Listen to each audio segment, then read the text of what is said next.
Okay, hello everyone.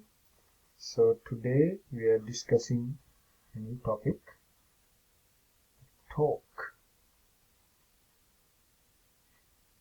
Torque due to magnetic fields. Now you already have an idea what torque means. Torque is force in rotation.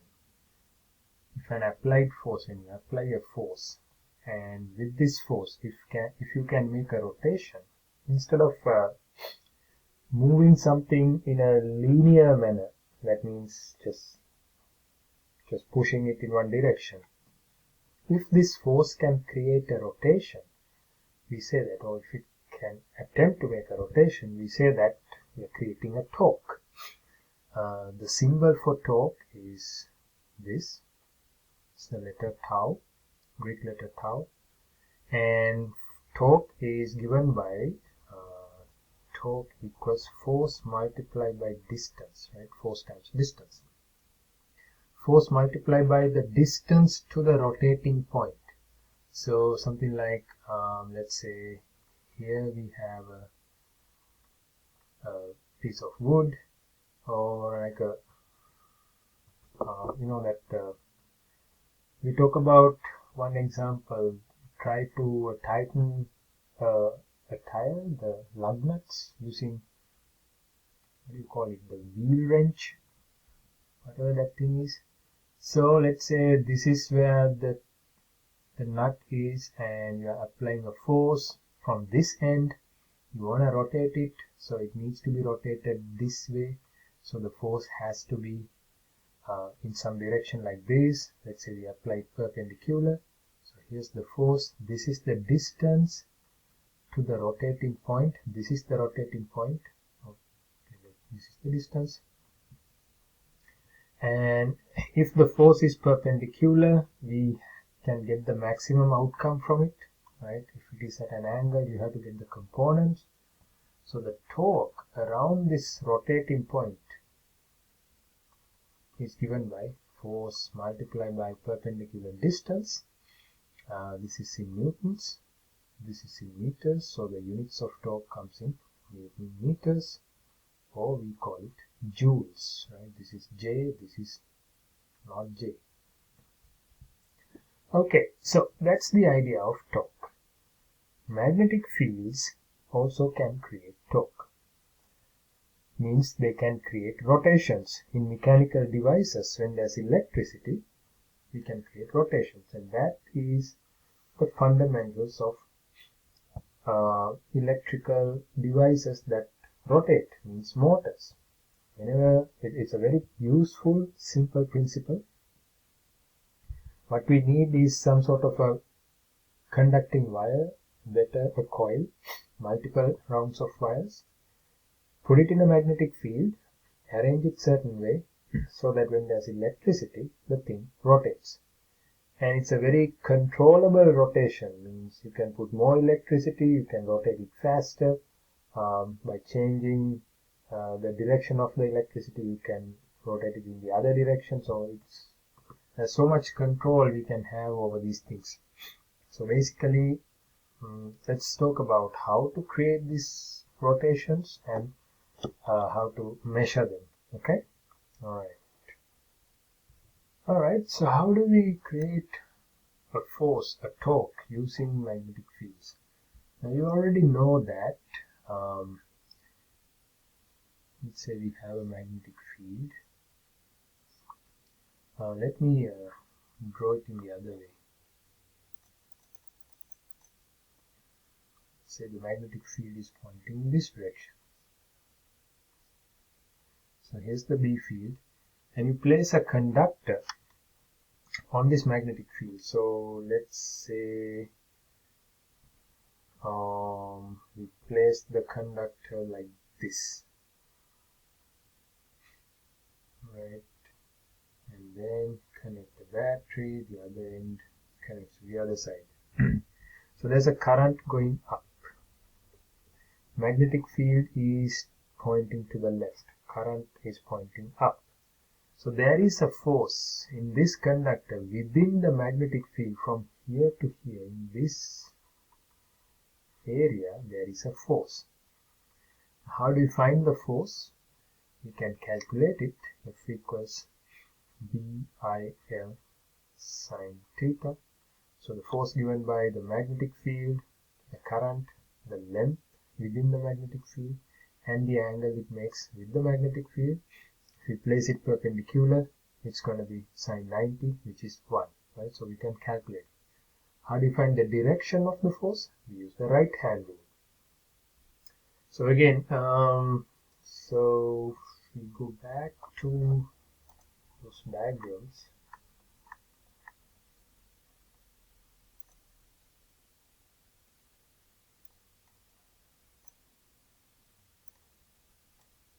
Back right here. Current is the index finger. So I'm going to draw this right hand thing over here, but now the current is pointing up, so the index finger is pointing up. Magnetic field to the left, so here's the middle finger going to the left. So the rest of the fingers, this is the hand, and now the thumb is in the third perpendicular direction, which is coming towards you. Thumb is coming out towards you. This is your right hand. Bend the three fingers in this manner. Place the index in the direction of the current. Place the middle in the direction of the magnetic field, and this thing is your thumb is coming out. The force is coming out in this case, right? So now here we have a force coming out, so we can denote it using a circle and a dot inside, right? Circle and the dot tells you that something is coming out. That's the direction of the force. Now if we come up with some sort of a mechanism where this piece of wire is attached to something, that kind of axis that is free to rotate, this force over here in this region is creating a torque because of this distance between them, right? This force is free to rotate around this axis with this distance. So force multiplied by distance creates a torque. Okay, how do we do this in practice? So what we do is, here we have a magnetic field. How do you create a magnetic field? You can place two magnets, south pole here, north pole here. Or you can even get a single wide horseshoe magnet, north and south, creates a magnetic field like this. Then you place a coil in the middle, a wire, okay, a conducting wire. You bend it like a rectangle. And you put a battery over here.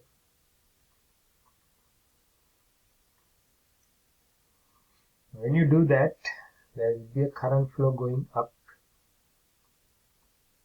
over here, like this, and coming back. Right? In the actual setup, there will be resistors and all that to control the current. And then we make this whole rectangle free to rotate around this middle axis. So in an actual setup, there will be ways to prevent wires from getting twisted when it is rotating, all that, but this is just for the demonstration. Now when you set it up, so this wire from here to here, there's a force on it, right? We can calculate the force. We can calculate it using F equals BIL. So if the magnetic field is B, current is I. Let's say this length, let's give it a letter, let's say this side, the length, now this rectangle. So this side is A, this side is B. So we can say BIA. And there's this sine theta. So that's the force it creates, BIA sine theta. What's the direction of the force? Use the right hand. Current is going up. magnetic field to the left, use the right hand rule. The force over here, this force we calculated, let's say force 1 is coming out. Now try the same thing on the other side, this side. Same thing, same magnetic field, same current I, same length. The length of the side is A, so the force 2 also BIA sine theta. This one direction wise coming out. Now here we have to place the index finger pointing downwards, middle finger still pointing to the left. That makes the force goes into the board. So over here force is across, thumb is pointing into the board. Now here we have two equal forces but facing opposite directions, right? If I try to draw this in 3D, this is like coming out, this is like going in, right? Now these two forces together is creating this twisting action along this axis over here. It tries to rotate this thing counterclockwise, right? If I switch the battery direction, it will try to rotate in clockwise direction. Now we have two forces, equal forces. What's the torque it's creating? Think about this distance, force and the distance from the rotating axis. So this side we took it as B, we just label it as B. So this distance will be B by 2. So therefore the torque 1 is F1 times B by 2. So torque 1 BIA sine theta B by 2. Torque 2 also the same, it also has the same distance, BIA sine theta B by 2. The total torque, you add them together, it gives you BIA sine theta times B. This by 2 part cancels out because we are adding the same thing again.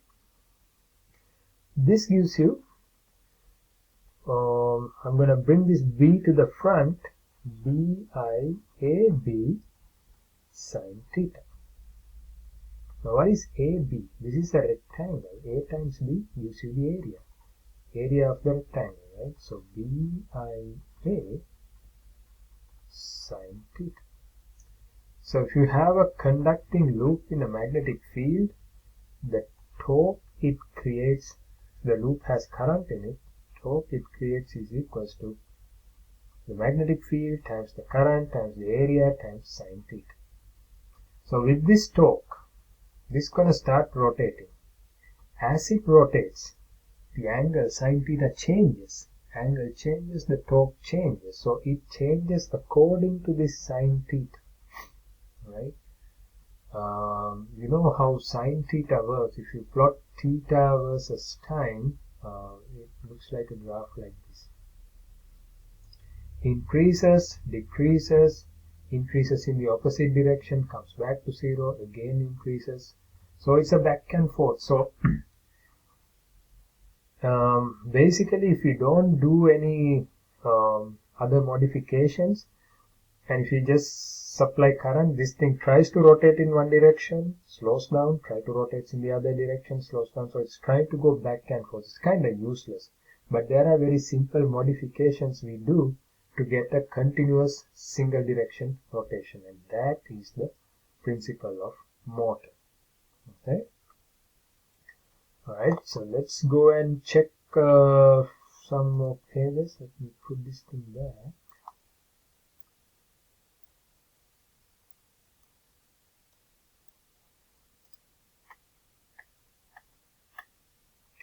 Alright, here you see it. This one, same thing, The only difference is, let me see if I can make it a little bigger.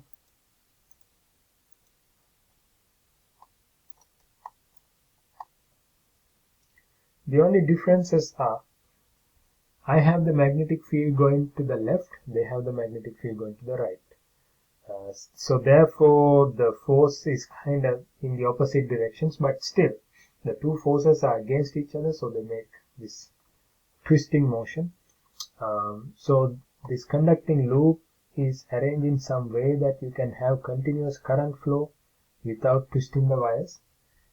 The middle diagram is the same thing looking from the top view. You see that the two forces are in opposite directions.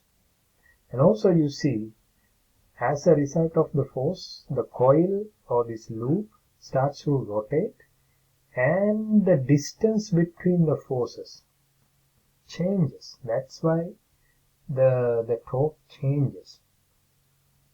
And also another important thing, this everything I explained is for a single loop, just one loop of wire. Now if you have multiple loops, in practice that's what we do. You put not just one but many of them, n number of loops. The torque gets multiplied by n. So I'm going to draw it, let me make some space.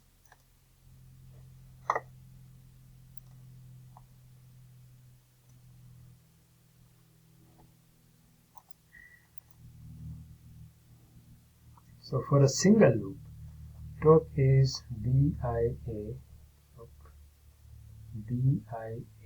sine theta. If you have n number of loops, torque is n BIA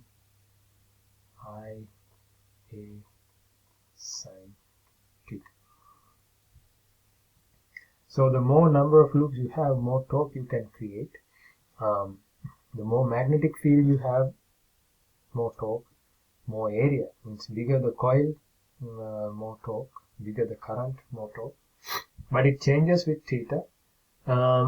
So as you see in these PowerPoint diagrams, you have so here's the magnetic field. When this loop, looking from the top, right? So it looks just like a line when you're looking at it from the top. When it is parallel to the magnetic field, when the loop surface is parallel to the magnetic field, the two forces gets the maximum distance between them. So you have the max torque. So it rotates, let's say it's at this angle, so this distance B is the same distance B. Now forces are like this, but because of the angle, the effective distance between them is less than B. So the torque decreases. Eventually it will come to this orientation. Force till this top force pointing up, the bottom force pointing down. Distance between them has become zero. The two forces are just pulling against each other. Torque becomes zero.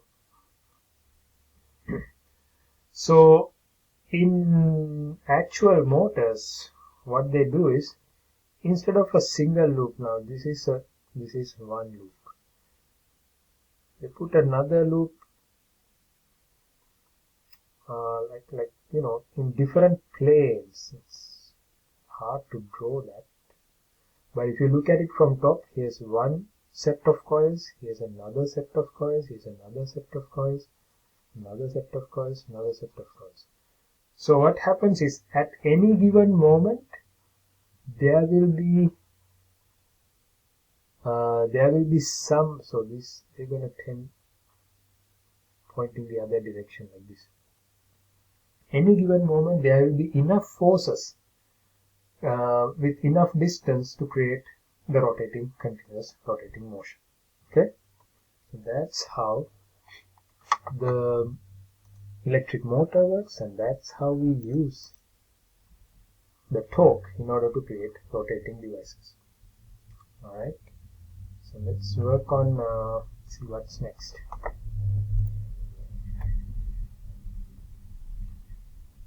Quantity NIA. So let's go back to the equation. Torque equals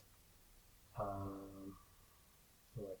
NBIA sine theta. We can write this as B times NIA sine theta. This part over here, NIA, is called the magnetic dipole moment.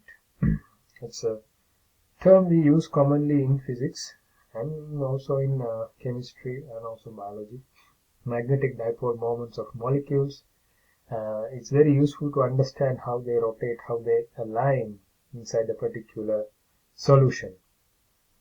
So this part is denoted by mu. So torque can be given as B mu sine theta or mu B sine theta. Okay. Alright, here's an example.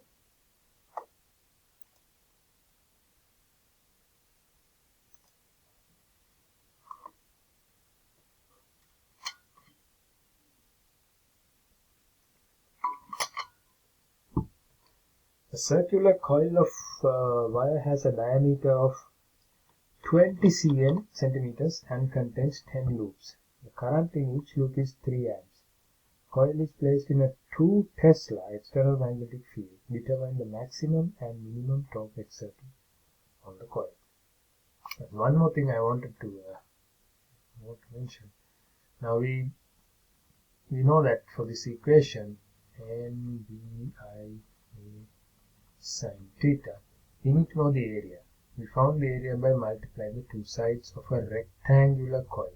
But you see that in the equation, it doesn't matter where this area coming from.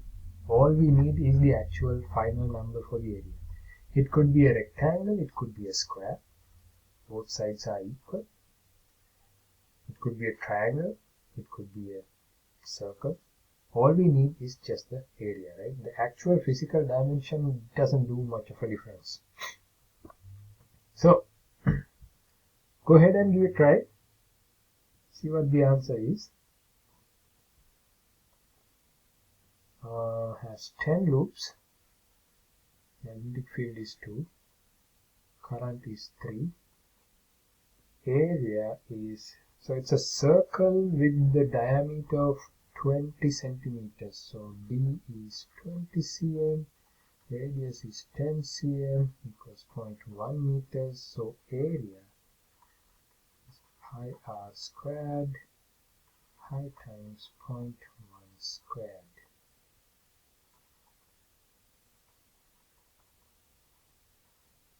And sine theta. So what is the max torque? Maximum comes when sine theta equals 1. That's the maximum sine theta can have, right? So what's the answer?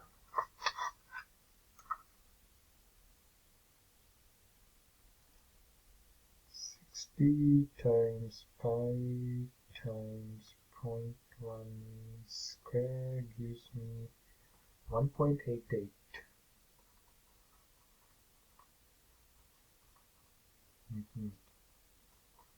So minimum, what's the minimum sine theta can have? Sine theta equals 0, or theta equals 0. Minimum torque is just 0. Okay, alright. Applications: motors, loudspeakers, and galvanometers. So you already know that you already know how this thing works. Here's an application, a motor. You see that over here the coil, to prevent these wires, now you have let's say you have this coil placed in a magnetic field and it can rotate around this axis, but if you have just wires connected, let's say the two wires goes to the battery like this, after 2-3 rounds these wires gonna get twisted so much it won't rotate anymore. So in actual motors, the mechanism is, they're not permanent contacts, they use brushes. So they have like a, they touch the contact pads, but it's not permanent, right? They're free to move. And a bigger magnified diagram is next to it. These pieces are called commutators and brushes. So this is a DC motor. The arrangement is little different when it comes to AC. Now DC means the current is going in one direction. AC means current goes in both directions. So we have to change this contact to accommodate that. Even the current goes back and forth, the motor needs to rotate in one direction, right? So that's that. Most of the slides from this point onwards going to be your self-study. So I'll have some limited information, but I want you to read the textbook, the relevant pages, or you can Google information, try YouTube. There's so many good animations on YouTube about how these motors work and how these connections make sure that current goes in one direction, all sort of things. You see that the magnetic fields given by north and south poles of the two magnets, they're not straight edges, they are circular edges. So that having a circular surface like this, north and south, really increase the magnetic field in the middle, makes it very uniform, prevents all these edge effects. The straight cuts like this, on the edges the magnetic field try to bend a little bit. In the middle it's straight, but it gets like this. But having a circular face helps a lot to have a uniform magnetic field, right? So motors, self-study. Loudspeaker or just a speaker, the mic, they all work the same way. So there is no rotation in this. What happens here is the principle that magnet exerts a force on current carrying wire to convert electrical signals into mechanical vibration. So there is a coil. The coil is wrapped around, it's surrounded by magnets, so there's magnetic fields. And when the current goes through this coil, now for the speaker, like your phone has a speaker, your laptop has a speaker, so the current goes through these speakers. It's not a uniform current, it changes according to the sound it's trying to produce, right? So if it is a loud sound, there's more current. If it's a not so loud sound, there's less current. So based on the current, the magnetic field inside the coil fluctuates. Based on the fluctuations, the torque or the force between the permanent magnet and the coil changes. So that makes those movements. We will talk this thing in detail later again, but for the time being, I want you to read into this, understand how this thing works. That's also part of the self-study. Galvanometers, again, we don't use these meters anymore. This is the old-fashioned multimeter. It's the torque in the coil used as a measure of current. The more current you have, the more rotation you get, and the meter reads it as a bigger current. Not for the exam, but if you're curious, ton of information, interesting stuff. Okay, more self-study. Discovery and property of the electron. What is the cathode ray tube? What are these cathode rays? How it works? All that. I want you to have a conceptual idea. You don't need to worry about math. Just a conceptual idea. How the electron was discovered. Who was behind it? Yep. What was the experiment look like? Cathode ray tubes. If you have seen those old-fashioned TVs or old-fashioned computer monitors, the big box-looking one, this is what was inside. Very nice science how it works. We have electric fields and magnetic fields using coils that can deflect an incoming charged particle, and that charged particle hits a screen over here, and it does something called I don't remember the exact words, but some kind of scintillation effect. It glows, make a little light spot on the screen. The charged particle hits a mercury type screen that emits a little bit of light. So by scanning the incoming beam across the screen and turn it on and off periodically, we can create an image. The image was created so fast, our eyes can't see that it's been created line by line. We see it as a one solid picture. Okay. So here's another self-study page. Discovery and Millikan's experiment, the oil drop experiment. So he's the first person to calculate charge to mass ratio of the electron. So read a little bit about this experiment as well. Okay, Hall effect. We don't go into details, but I want you to have a conceptual understanding what this is. Right, let me erase this.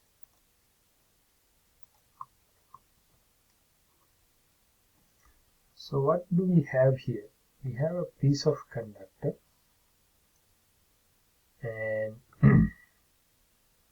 one end we have charge coming in. So we connect this piece of conductor, it could be a piece of metal, connect to a battery, right? So let's say we place the battery like this. So the current is going this way, but we know that electrons going in the opposite direction. So here comes the electrons.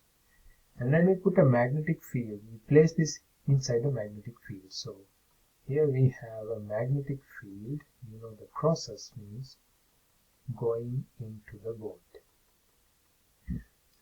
Now here comes the electrons.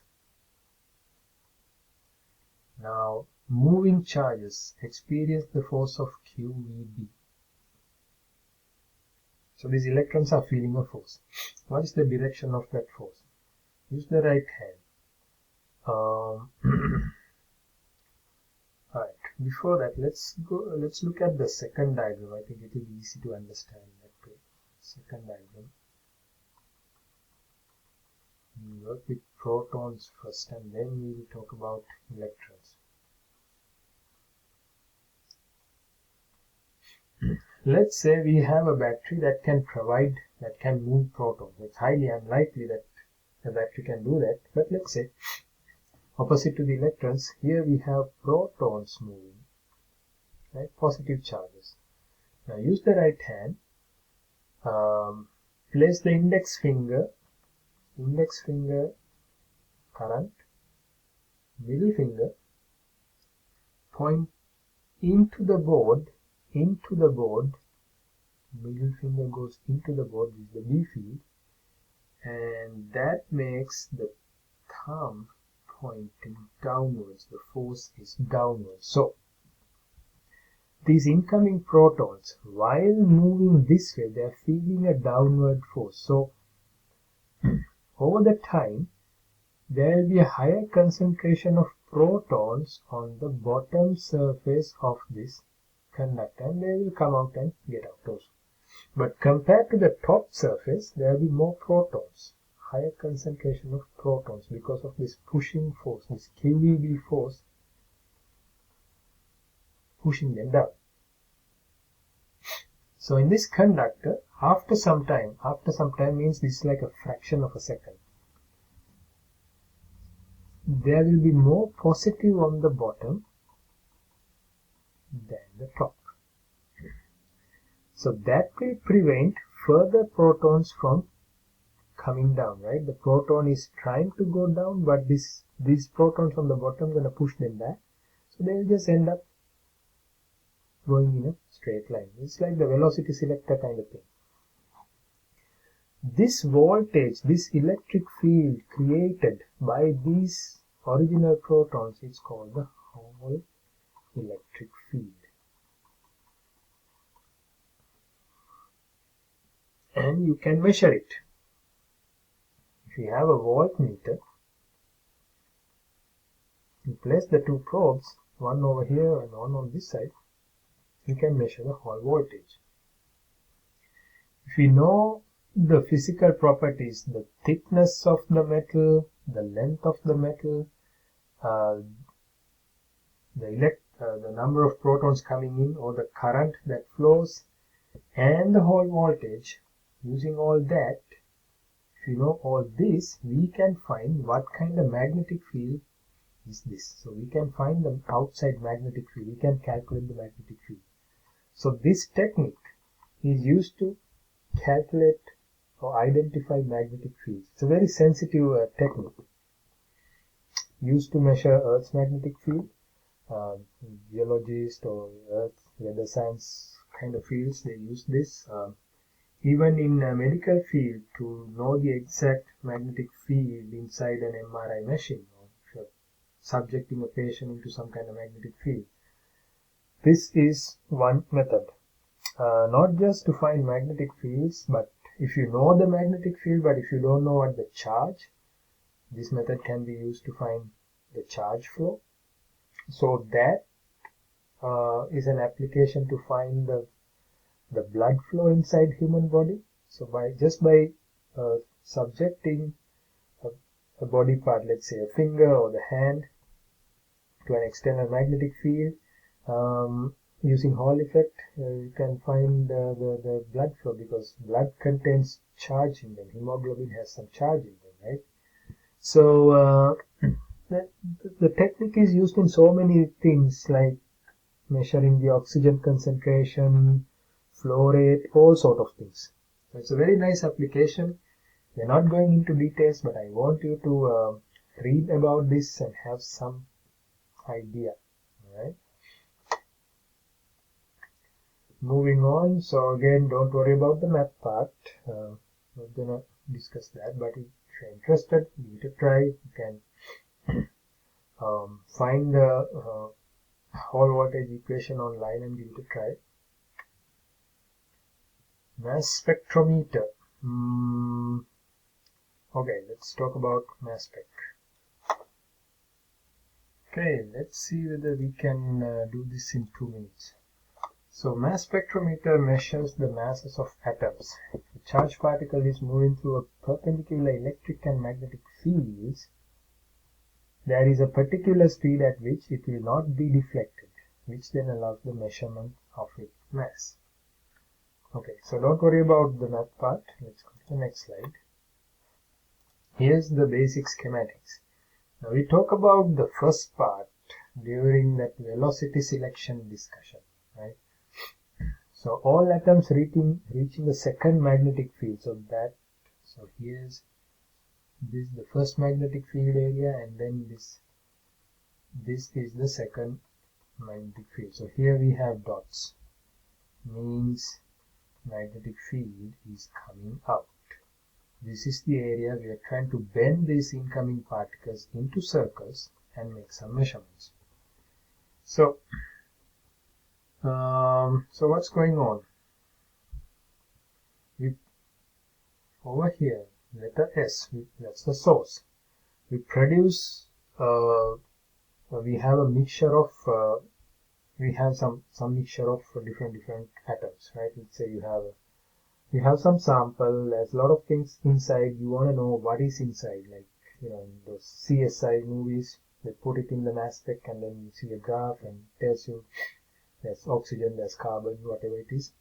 So you have the sample. So you vaporize it first. So they can move like a gas, right? And then, so here we accelerate them. We have to have them charged first in order to accelerate them. Like put them inside an electric field, positive and negative. You can accelerate these things, and then you have this little slit. They come out. So that's what we have here as S1. That slit come out. So they're all moving, but they might have different speeds. So then they come into the section where the velocity selector is. So the velocity selector, now these incoming particles will have different masses, but they all have the same charge. So in the first step, we make sure that they all have the same charge. Either they're all with, let's say, positive ions, just one proton, or could be two protons, but they all have to be the same charge. All right. So the first step after accelerating this is to make sure that they all have the same speed. So after the velocity selector, S2 slit, second slit, whatever coming out, same charge and same velocity. So the only difference between them is they will have different masses. So for an example, you can try carbon 12, carbon 13 and carbon 14. They all have the same charge, right? They're all 6 protons and 6 electrons. So if you remove one electron, they're all plus. The only difference is they have different neutron numbers, so the masses are different. Then you expose them to another magnetic field. So here comes the charged particle. So if I draw it here, it's the dots, magnetic field, coming in with the velocity. They have a charge Q. So here's the magnetic field B. They feel that QVB force. In this case, let's see which way they're going to deflect. Velocity, magnetic field is outwards, velocity to the right, velocity is to the right, current is to the right, magnetic field pointing outwards to you, so the force is downward, so they're going to bend. Now they all feel the same force. If we make sure that they all have the same charge and same velocity, F equals QVB going to be same on all of them. But if the masses are different, F equals MA going to be different for each. So based on the different masses, the bending will be different. Now think about what kind of curves they are making, right? If the direction is changing, means if you are deflecting from the straight line, then there has to be some centripetal force. Centripetal force coming from mv squared over r. We talk about this, I think, in one of those previous videos as well. So based on the mass, the centripetal force is different. So based on that, the amount of deflection is different. Using that, we can figure out, based on where they land on the screen, we can figure out what the radius of these circles are. And from that, we can figure out what are the masses are. Okay, so that's how the mass spectrometer basically works.